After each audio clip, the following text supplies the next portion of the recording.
bem-vindos. Welcome. Welcome to this last session on telecommunication. APDC as a more expected debate, which is quite intense, on discussing the state of the nation of communications.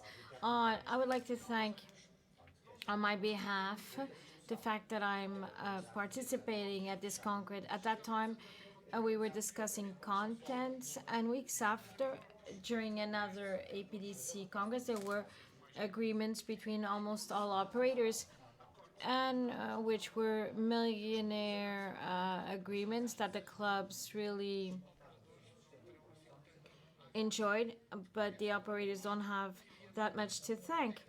So technology, grids, and services is what is important. We have with us, I have with me 3 managers, 2 incumbent and 1 new entrant, Miguel Almeida and Ana Figueiredo, CEOs of Nós and Altice, Luís Lopes, who is an entrant within the context of our telecommunications in Portugal. A happy coincidence allowing us to debate these topics. Welcome, and thank you, and thanking the 3 speakers to participate in our annual debate. I will give the opportunity to Luís Lopes. An entrant, Luís Lopes has already worked in Portugal, was in Germany, and you are now here from Germany. Is there competition benefiting consumers? Before answering the question, I'd like to thank the invitation addressed to participate in this panel. It's quite an important moment for this debate, because there's been a public consultation on the future of telecommunication by the EU, where different topics are discussed within that consultation, and I'm sure we'll be speaking about some of them later on during the panel. If a competition exists, I will answer your question in a few moments. And let me say, first of all, what is on one hand the paradox in the telecommunications sector, if on one hand, if we look at the sector as a critical sector for the economy, that is a sector which accelerates economic growth and which is important at different levels, namely benefits for citizens, what we saw during the COVID period. That is, it was a critical infrastructure. And the paradox is that on the other side, when we look at the sector as a whole in Germany or the countries that I had the opportunity to see, as well as in Europe as a whole, it's a sector which is sick. When I mean it's sick, it's within the investor's perspective. If we look at what happened in the last decade in the telecommunication sector in Europe, and I'm going to give you a concrete example. I don't want to interrupt you, but we'll have time to speak about profitability, investment profitability. But I'd like to start with, is there competition in Portugal in the telecommunication sector? Vodafone gained 20 points in the business. If there isn't competition, how to define it then? When this question is raised, my concern is in people that work in their daily life in this sector. How can I explain to people that they're giving more than what is asked from them to get one more entrepreneurial client? How can I explain to them that there's a vision, that there's no competition? It's a moral issue. It's not in terms of only the regulator, but a change in market share is translated on the fact that there is competition in the sector. Let me quote a recent phrase in the ANACOM, in an ANACOM statement. The different ADC processes that it can test that exist, they need to be assessed. The price of communications in Portugal price represent 19.3 above the EU average in 2021. What does this reveal about the competition in Portugal? First, let's greet everybody and welcome Luis. It's his first time. That doesn't reveal a lot about the sector, but a lot more about the regulator, because that is not true. Well, I have 2 minutes to say it's not true, and then I'll go back to competition. Portugal is not known to be a country where purchasing power is very high, and it shows that also digital literacy is high. But we are number 3 in Europe regarding the subscription of high debit services. So if it's not with the digital literacy and it's not because of purchasing power, why is it? Isn't that the best metrics? There is competition.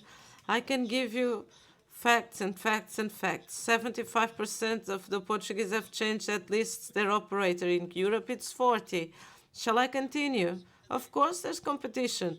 Going back to prices, DECO, the consumer protection.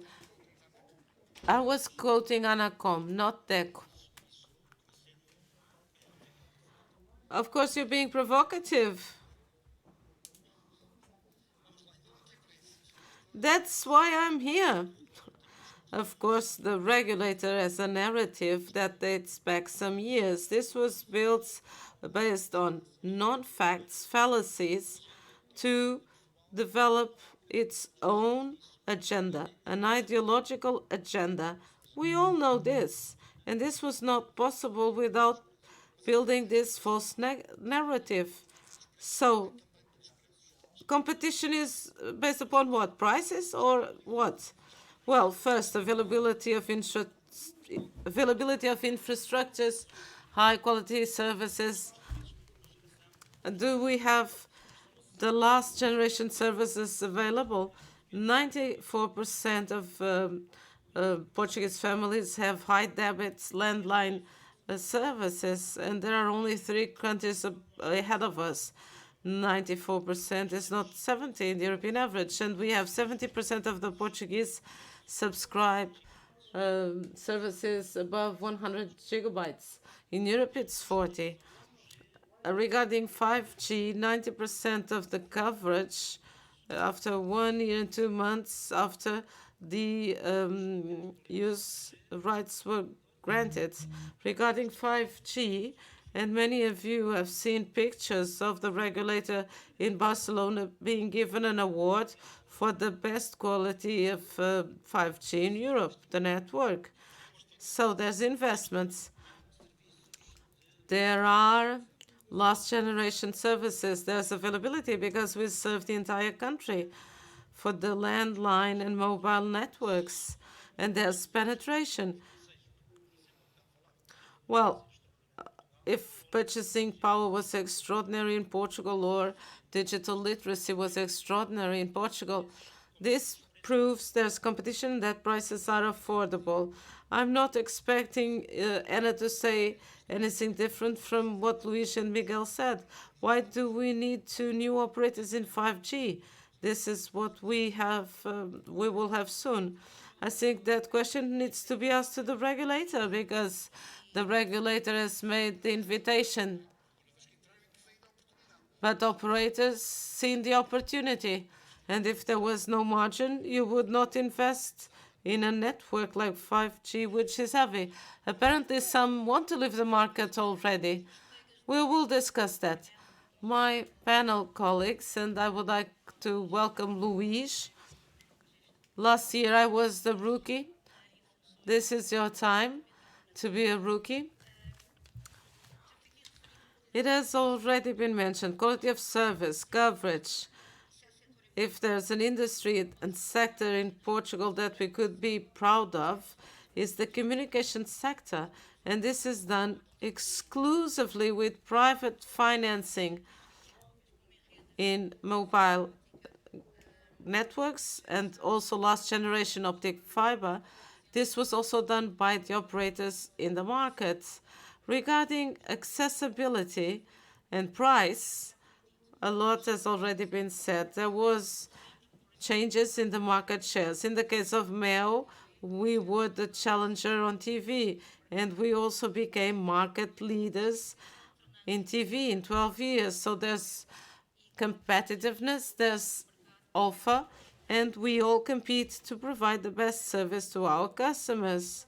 You've asked, there's something that is also very important to mention. We are sectors and industries that are capital intensive.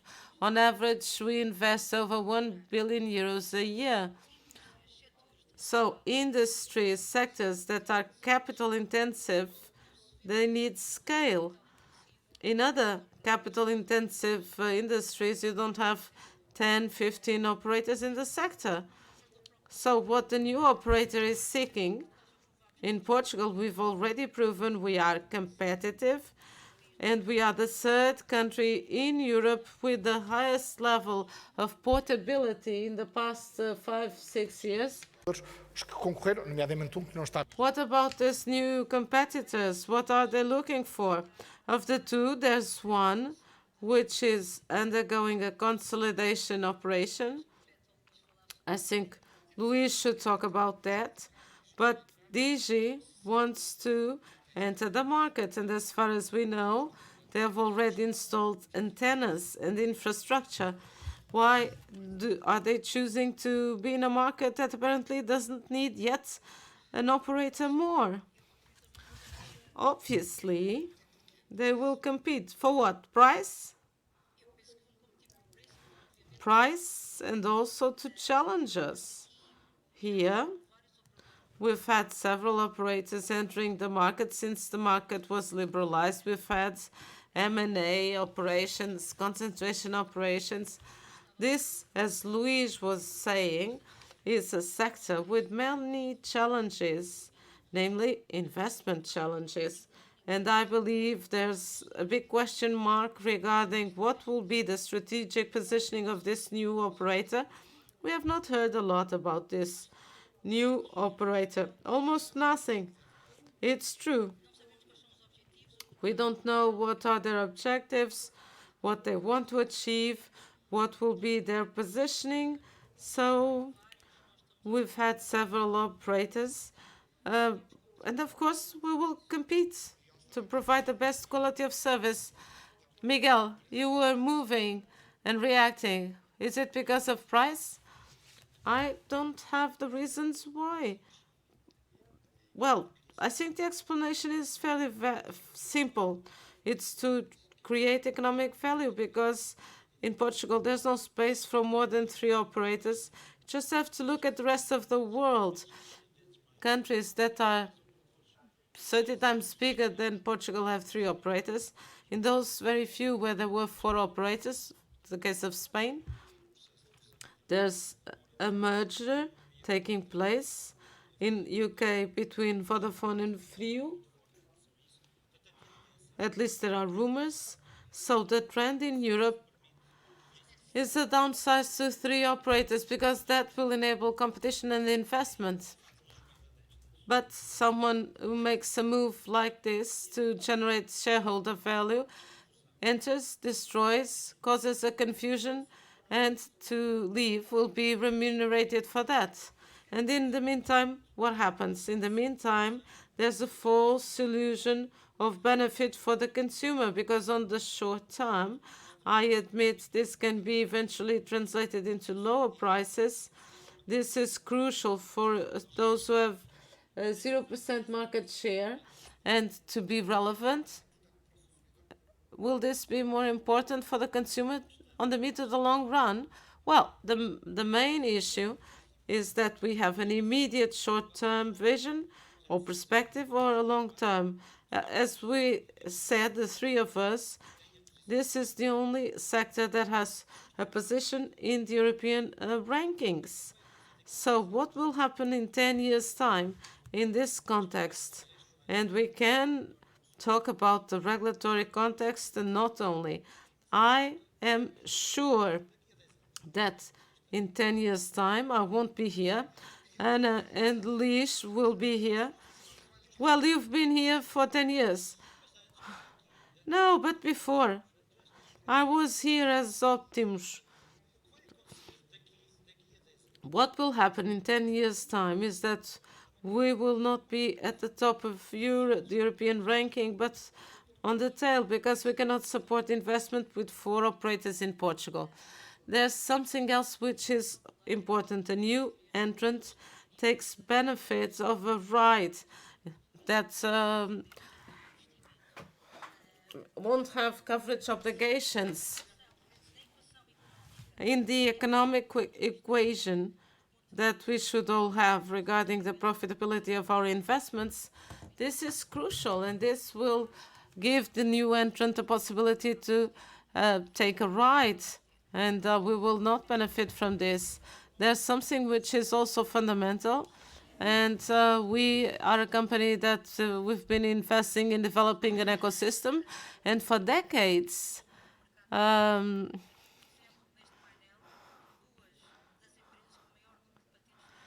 and also the number of patents registered in R&D, we are at the top 3. And this is only possible with a long-term vision, with investment, with a commitment with the country. And we are here to promote a digitally inclusive society. So let's imagine that we won't have this scenario depicted by Miguel. And in the meantime, there's consolidation. Eventually there will be a destruction of value. Well, but if this happens, what is your perspective of buying Novo? Before answering the question, it's important to reflect on long-term sustainability in the sector, because we have a demonstration of what's happening in the sector in Europe, not in Portugal yet, but in Europe in concrete, where Europe is significantly lagging behind in the telecommunications sector in 5G, optical fiber network, when compared to the US and Asia. And it's coming from a scenario where there was an advantage 15 years ago in the 4G, 3G. Something did happen during that 10-year trajectory, and the industry in Europe is over fragmented. They have a subscale when they compete in a more global telecommunications sector, and this has to be solved and addressed. In Europe, we have 100 or so operators for a lot of population. If we take Canada, US, Japan, and we have 5 less operators and half of the NVO. So the clients served by these operators. And is this the explanation of the Novo operation? What is the practical result? It's a price deflation. Investors in telecommunications in Europe do not look at the sector with appetite. This is a term used in English speaking world. Having invested 100 euros in 2015 today, would have 60 years, I would have had lost 30% investment, and it's investing in many baskets. It doesn't have to do with companies that were better classified than other. If I had invested in a basket of companies not having to do with telecommunication, not related. For instance, the 600 largest top companies in Europe, the telecommunications was the worst sector. Let's speak about what exists. It's a sector which is over fragmented and at the same time hasn't been able to pay back its investment return. The return is below the capital cost. These distortions are difficult to manage. Let me continue on insisting on the business. Does it justify the business being proposed, which is under the assessment of the competition authority? I'm going to limit myself to what has been said. The strategic logic of the business is that we believe it's an opportunity to accelerate investment. Novo has a cable grid which is outdated, and we believe that Vodafone can accelerate investment in optical fiber, resulting in more and better products for Novo customers. Another aspect which is important, which was also mentioned, Vodafone is a company that's been in Portugal for the last 30 years. A long-term vision. Sometimes it says it wants to leave. It never said it wanted to leave. Vodafone never said it would want to leave the sector in Portugal. On the contrary, maybe other companies, but not Vodafone. It has a long-term perspective, invested in the grids, and these investments have no payback return on investment in few years. Sometimes it takes 10 years for a return. So it's essential that predictability exists on those investments. You don't seem very convinced about the different virtues. The competition authority has raised some questions. Altice and Naj, what's your concern about the business? And without mentioning the number and fragmentation of the European sector versus the American, if we look at capex versus revenue, it's not even 20%. Operators invest 20% of their revenue in grid investments and modernizing infrastructure. When we compare to the states, we're speaking about 20%. This differential delta is also reflected on the sector's profitability. There's also an aspect which is positive. Altice has been working to reverse and to reinvent itself. There's an important component all have to work on, and it's in the optimization of cost structure. A second component, and we were pioneers even in Europe, the sale of non-core assets to release cash flows so that we can continue investing what we consider to be most important, modernization of infrastructures and quality of the service. Third of all, we've tried to diversify the non-telp portfolio in other areas. In our case, we've invested in other areas that lead to an increase in our results. In the Portuguese case, namely, and the increase of exports. Just to conclude, then, the reflection is that the sector has been reinventing. Do not forget the regulatory components. It's time when most likely we have to move forward in terms of consolidation and cross-border movements in Portugal. Cross-border movement in Portugal. I don't want to undervalue the Vodafone Novo operation, but it's not a structural change in the market. That's not it. Or how does Altice assess? It made comments within the consultation process to the competition authority. How does it assess this concentration? In the past, we said that in the future we would be seeing more movement, concentration and consolidation movement.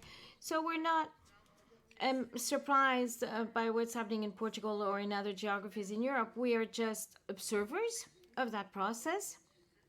And obviously, we're waiting for the competition authorities' decision. You mentioned a consolidation, internal consolidation a few months ago.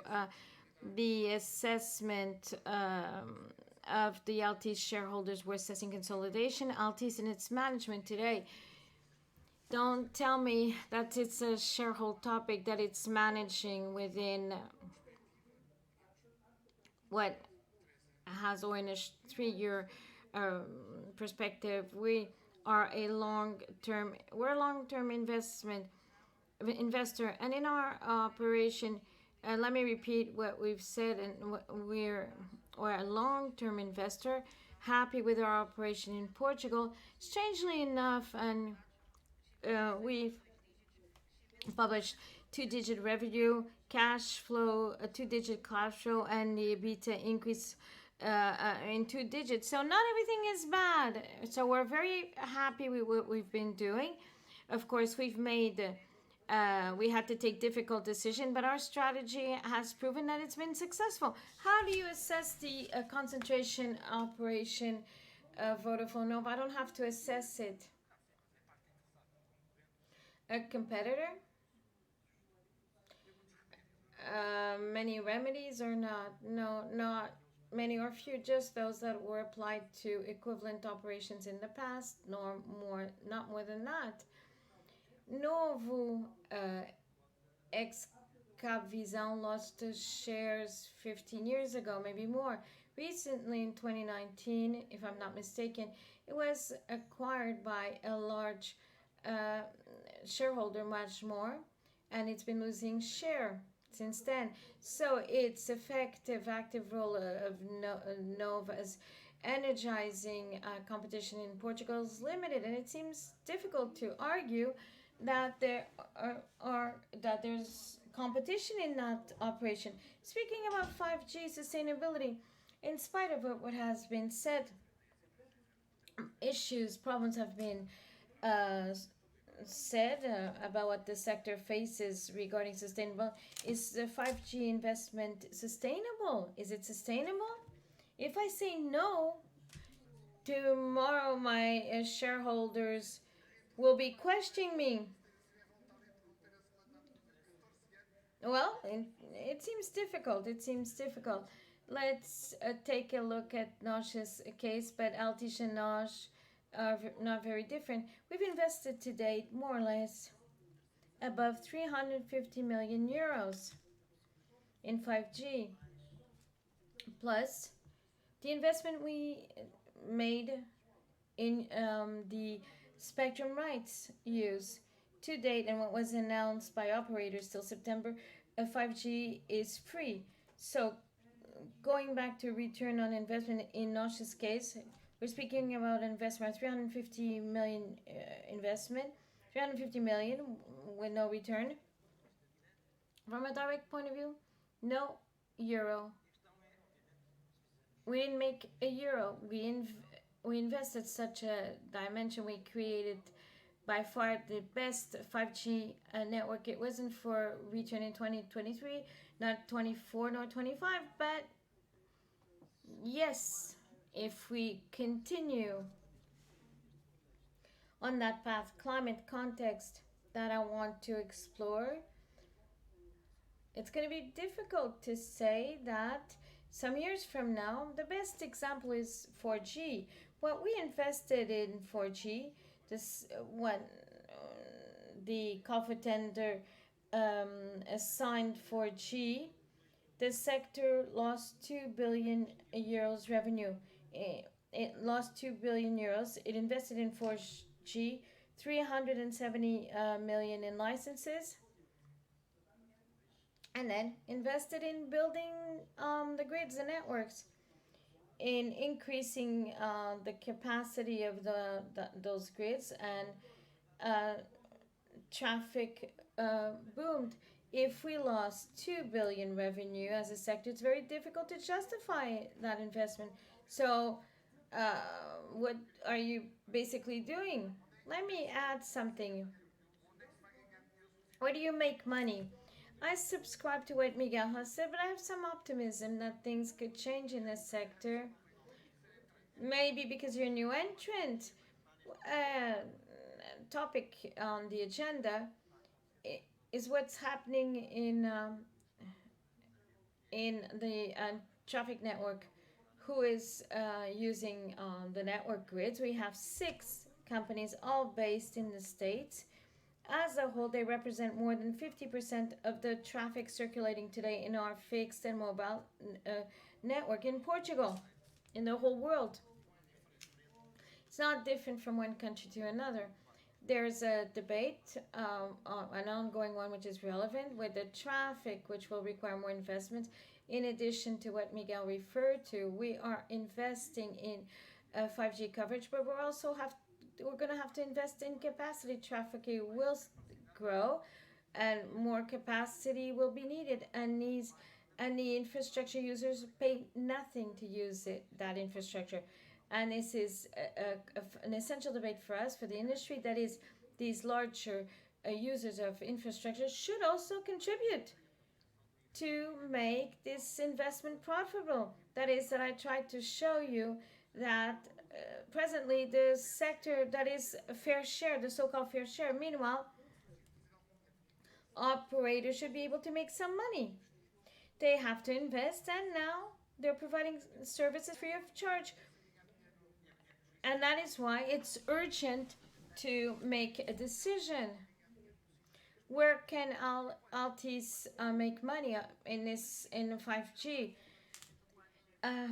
The 4G investment was always long term. Obviously, for us as operators, with positioning investments of positioning to improve the service that we could provide our customers, there won't be any return. Once again, going back to predictably stability, regulatory stability to invest in, because in addition to be capital intensive, it's not only to obtain return 6 months, a year, 2 years. So what we seek, what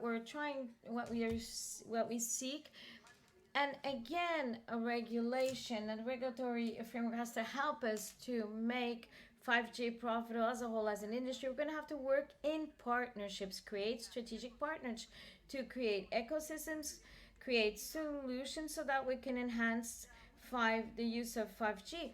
Many solutions are being studied at the entertainment level, industry level, but we need to create platforms where each operator in the end have to have a common language to use and to make available the services to our customers. And this is where the openness from a regulatory point of view has to exist. What kind of partnerships between operators or other businesses that allow to make it profitable? A use case that exists, which is being studied and also being tested, to, for instance, to increase the TV experience, to increase the experience to watch football, TV experience to watch TV. Today I see cameras, that is, I see images given by the operator. Now, if I want to observe, if I want to look at the player, be more of an immersive experience, most probably platforms need to be developed with different players that exist in the market so that we can, as operators, to provide a premium service monetize on top of 5G and the capacity 5G has, the latency, speed, and so on, to be able to have an ARPU, an uplift to monetize that investment. But this is the direction today. And if investment hadn't been made in 4G, there wouldn't have been other solutions that would have come out to motivate the investment made in 4G. This is an equation, and obviously it's a very challenging context. We're making quite an investment in Europe. We have very ambitious targets by 2030. Under that perspective, Portugal is more advanced than other countries because our fiber coverage is quite big. But besides 5G, there has to be investment in optical fiber coverage along these lines. If we're not able to find ways to monetize the investment made in the context of inflation, in increase in interest rates going up, we won't find room for 5G. And this year, obligations for 5G coverage, will they be complied by NOJ? Yes, I'll speak on behalf of NOJ. Yes, but let me say that what's happening is inadmissible. We're taking part in an auction with several rules and coverage obligations, and in view of what was the regulator's calendar when we deliver a strategy in view of these rules, the process was delayed for more than a year. I don't want to be offensive. You have to be completely disconnected from reality, not well intended. Yeah, a simple transfer, then we can argue that there was the war, there were there were failures in supply. But if it ended a year after, the first obligation should happen a year after. It's not going to happen, but we will comply nonetheless. Vodafone, does it have the conditions to meet the targets that were mentioned in the tender? I agree with what Miguel mentioned concerning the deadline, the coverage obligation, and on our side as well, in spite of other requirements. When do you think that you can charge 5G? Going back to the first question that you asked, the level of competition. The market is so competitional that any movement of an operator, any movement requires a response by other any day, week. I'm not going to speak about the month where we have a proposal which is not compared to the versus the best offers that exist in the market. We're losing clients. Let's be honest. We can speak endlessly about the merit of our companies and how our service is much better, blah blah blah. But if the offer is not competitive, then the price is decisive.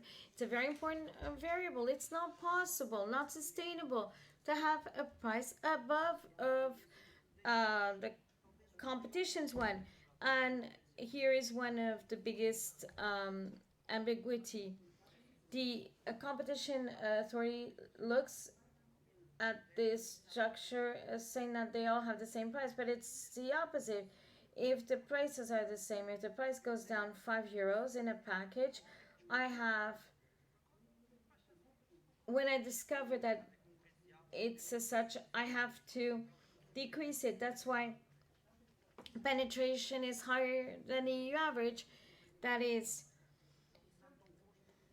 the market not being competitive is the opposite. When there are operators, one of the three operators, it could be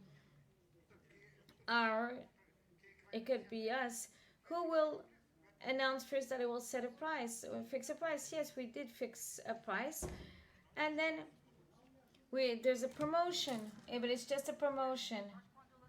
When we launch, we fix the price, and then the promotion. Until when? As Miguel mentioned, it's responding to the movement. So you can't complain afterwards and complain about the external context, the operators. When operators announce a price and say, well, no, it's going to be zero, finally it's zero, and then the others are correcting. They cannot have obtain €1 of that investment. Let me comment the following. At an initial stage, it's normal for the clients to get used to invite them to use a new 5G grid, to understand the benefits, that there's a promotional period. If you look at the prices, we were never the first saying that it was free of charge. This debate is quite dangerous. We shouldn't be debating it in front of everyone and being conveyed via streaming RTP. We don't discuss prices. The reason for that promotion is to invite our customers to test 5G. Companies or individuals which ones were the first to understand the competitive advantage? At the operator side, differences in consumers are not that marked than what 5G can bring into the entrepreneurial segment, because in particular Vodafone has been working on it. It can represent a greater transformation in the industrial commercial processes of the company itself. And along these lines, there's more value for the company. Globalmente isto é verdade. Overall, this is true. And the 5G potential is more transformational for companies and for people. the problem is that in Portugal there are few industrial companies where this transformation can be more significant. Few scale companies, few industrial scale companies, which is true in a general perspective, 5G perspective in Portugal will be even more difficult. Yet there are some. We've already applied different use cases, practical applications for 5G applied to education, logistics, industry, different use cases. But to start and to be transformed into revenue for us, and let's speak about fair share. What do you need for that fair share? Distribution of cost revenues, operators using grids. Revenues, yes. Costs, no.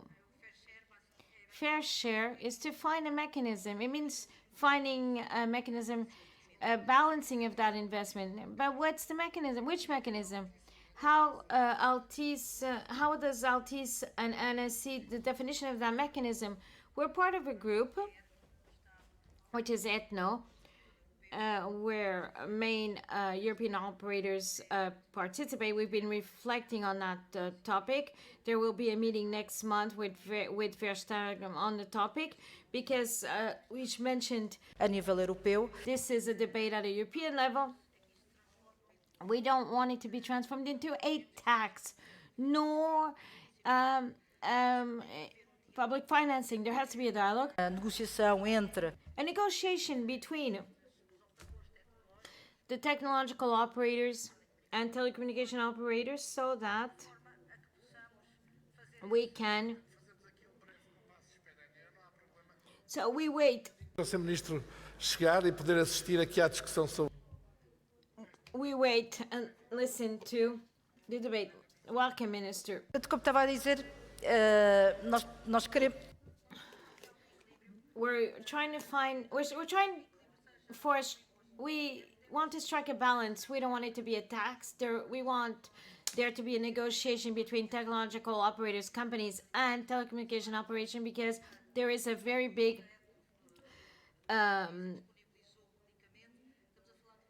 imbalancement 1-2 in relation what is invested by big tech and what is invested. If we sum all investments made by all operators, besides that aspect or regulatory pressure, we need to comment and we need to reflect on is much higher. We have information, duties of information transparency report, coverage, duties of quality service translated into more investment or greater cost structure, and we have global characteristics. So more regulation, less regulation for big tech, for the no. We want a pitch that, not a tilted pitch.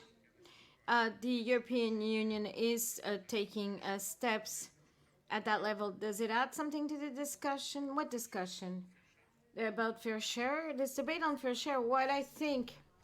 Está a acontecer, como disse. This debate is happening at a European level, as Anna mentioned. It's very relevant, topical. What is the thought? What's the Portuguese regulator's thought on the matter? Who did he listen? What's his opinion? Miguel was never heard on the matter? No, not on this matter or any other matter. But you can ask me 10 times. I was never, nobody ever listened to me. So maybe to know your opinion. It seems it's impossible to continue on these investments, impossible to guarantee prices which are affordable to citizens and company without this increase of investment. Traffic is not distributed, that the cost is not distributed. This path is a natural one. Let me say that the format is not one, it's not easy, but unavoidable. It's the pay-your-user thing. Foi dito o que eu também penso sobre o assunto. Obviously, the solution must respect everything that has been said regarding neutrality. The purpose is not to establish or generate a situation where the payers have privileges regarding the use of internet, but this must be done within a logic of fairness, because we're talking about the use of an asset. And Vodafone believes in this logic, and we believe that this mechanism should result from a direct negotiation between the operators and these entities, these large enterprises, as you've said.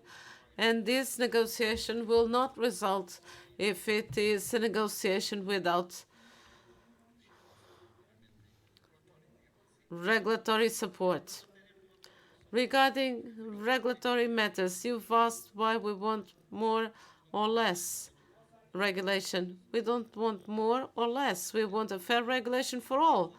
We have the OTTs, and these services for consumers are not different from what telecom operators do, but they don't have similar obligations to telecom operators. Miguel has talked about regulation, but there's something that has not been mentioned: the costs of regulation in Portugal, namely regulation taxes. We've said prices went up or not.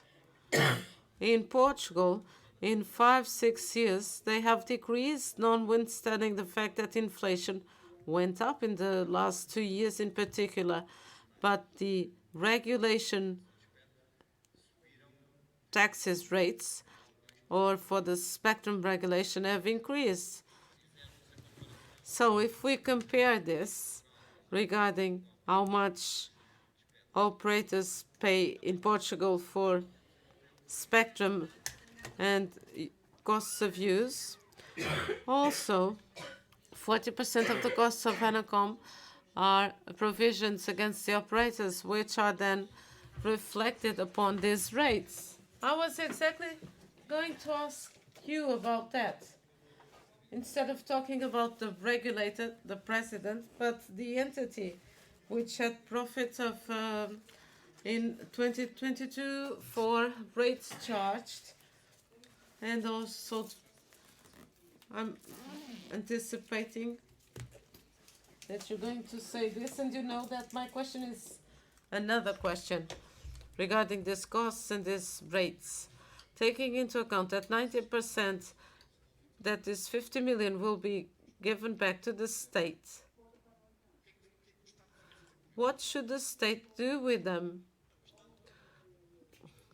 Well, the state, in my opinion, should do as the state did with the RRP, as other governments did, was to add to what the operators do and ensure a universal service, namely for white areas. That's lagging behind, but I believe the minister can talk about that. In Spain, 2 billion were allocated for 5G and 2 billion for fiber for the so-called white areas in Spain. That would be a good use for Anacom revenues, but don't ask about the price increases that are lower than inflation, because our costs increased 11% from 2021 to 2023, 17%, and in the last 10 years, 70%. Of course, there are many other costs increasing, but I have to ask. There was a 45% of revenues, but we also charged 25% less than 10 years ago. I'm not talking about the unit cost, because 10 years ago it was 1 giga and now we have teras. So if we were to calculate per minute or per data, we would not discuss this. Everything is increasing, our revenues are decreasing, and then there's this demagogic behavior, bad-mouthing the companies of the sector. Anna, what should be done with the state revenues with this profit of 50 million euros. Please don't put this money in TAP.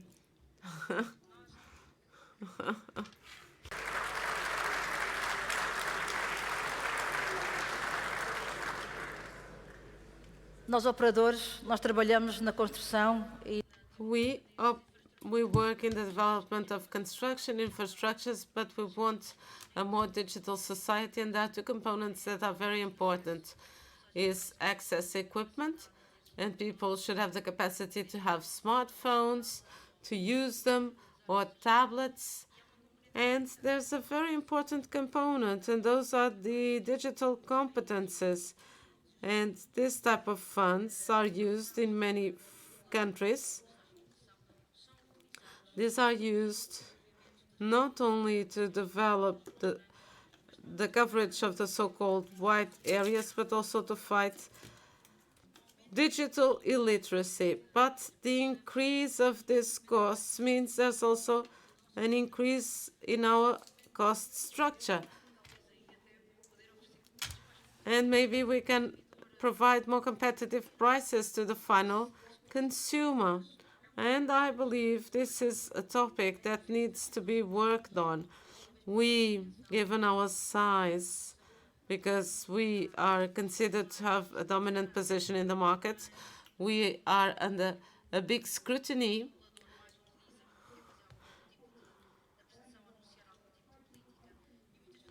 And often we are focusing on what is not crucial. Miguel said that we got an award of having the best 5G network, and none of the three of us was invited to receive this award. Public entities were there, and not those that most invested and contributed towards the winning of this award. Furthermore, and this was seen recently about the coverage levels where there's hardly no population, in spite of the effort we're making to do the investments. Sometimes we are concerned with what is secondary. We in Altice have warned all public entities about the end of the life cycle of cable in the countryside, and the cable that links the mainland to the Azores and Madeira, and the end of the life cycle is December 24. And 1 year and a half, it's not possible to replace the cable. Even if we started today, it would take us. So in a minute, what needs to be done? Because I have two other relevant topics to address. First, there's collaboration on our side to try and find solutions, but what we need is pragmatism for decisions to be made. We've talked about sustainability, and Luis talked about this. In the current context with higher financial costs, how can you convince an international shareholder to invest in the Portuguese market, given the context you've just depicted? It's extremely difficult, although I only have 4 years wearing this hat. I've already played the other role. Maybe it's not worth investing in Portugal because it's not very profitable. Well, it's not only Portugal. The problem of segmentation, it's an European problem. And in reality, in Portugal, there were some advantages. And those were the investment costs in fiber infrastructures. And this was an advantage compared to other countries in Europe. So trying to make this profitable became a priority to invest in Portugal compared to countries such as Germany. So the solution is to sell infrastructure. The situation we have in Portugal regarding this difficulty, and a while ago we were talking about the return on invested capital. In this sector, it's 5-something%. This is below capital cost. So each euro invested in Portugal so far, it was not possible to generate return to make it competitive versus other investment alternatives. So investors, being Vodafone, look at this indicator. The solution is what? To sell infrastructure and to concentrate the activity in the services provided. Well, this has been an European trend. In our specific case, the selling of the mobile network was important because we were able to make an investment and acquire spectrum use and also for 5G. So there are investments where we had an investment of 1B, and this is above our historic average. And of course, the money made with the selling of these assets was important, but we need to see the financial context also, because the rates were low at the time. Maybe in 5 years in time, this will be again the case, or when we go to the rollout of 6G, we will need it. It will depend. What about the selling of the data center of Covilhã? How are things going? As you know, I cannot comment that. Well, Altice Portugal has very valuable assets, and some of them may be coveted by investors. In the data center of Covilhã, what we want to do is to attract all possibilities to take the best value from that asset. And we always do strategic forecasting of our assets. And we've been able to grow in this market. So what we're trying, and we have found opportunities to diversify within telco, but I would like to talk about non-telco, and that's our gross leveraging. Having important assets in Portugal, such as Altice Labs, we've had a five-fold increase of our revenues within and outside the group. 80% of the business volume of Altice Labs is not done with Mel. It's outside Portugal. This has enabled us to reach a scale that we don't have in the Portuguese market. And with the results that we present now, there's a two-digit growth in our unit. And we have business opportunities, and we have synergies. And also we have Mel Energia. We purchased a ticketing company, and sometimes I would prefer if we would talk more about everything we've done and what we've acquired in Portugal. So we will do a State of Nation debate of non-telcos. We also have Portuguese engineering. Okay. Let's now talk about the regulator. The current mandate is reaching an end. We will see if there will be a replacement within the defined time for the mandate. The minister can share something about that, but I'm not going to ask what you think about the regulator. We all know that. I would like to know what you expect to be the profile of the new regulator. Well, someone who's interested in dialogue, because this dialogue historically has generated results. Miguel talked about the costs of developing fiber in Portugal, and part of the reason related with this is because of regulation based upon that dialogue, and that dialogue was lost in the past 6 years. So we hope that in the next mandate there is this dialogue, and that the new members of the board of ANACOM understand the mission of ANACOM. And one of the main missions is to ensure the development and competition in the sector. And this was jeopardized in the past 6 years. So what we would like to see is someone who is aware of the mission of ANACOM. And should it will be different more than the person, it's a vision. It's a vision based on not only a pillar, certain aspects, but the pillars making up ANACOM's sustainability of the sector, considering the consumer, defending the consumer, and other pillars as well are are important, and it's the balance of these three strengths and that the sector can become healthier. So the vision and policy be adopted goes along these lines based on a greater dialogue. And to conclude, and if you get it, has the sector lost its relevance? An idea in one sentence, 10 seconds. I think we need less ego and more Lego. Has the sector lost its relevance in view of others? For instance, in relation to the energy sector, did it lose political weight, relevance?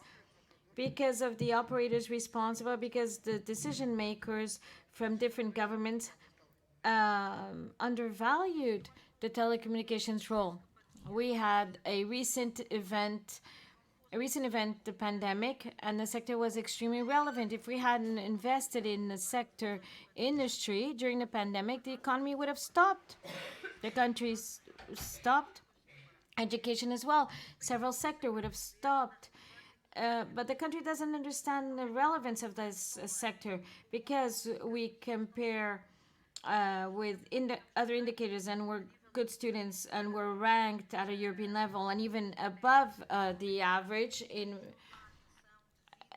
probably the country doesn't emphasize its relevance. Maybe we should be more proactive, positive in relation to our relevance, importance in the sector, and the importance it has for the energy sector.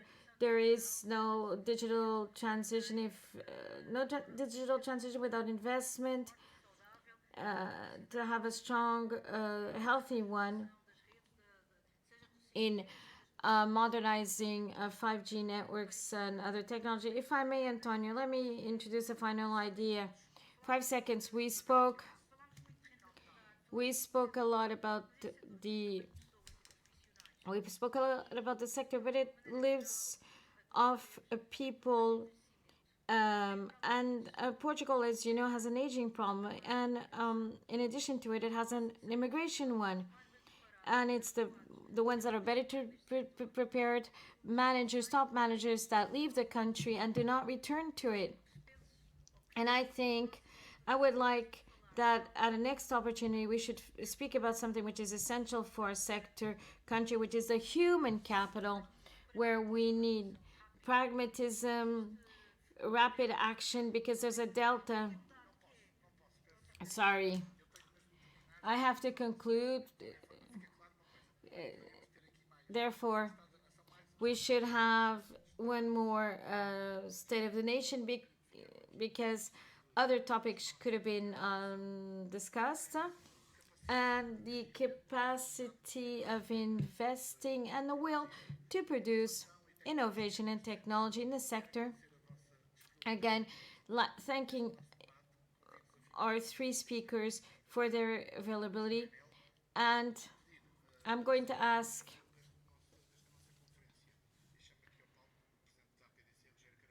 APDC's President Rogério Carapuça to close the session, and right after him, João Galamba, the Minister of Infrastructure, to address us.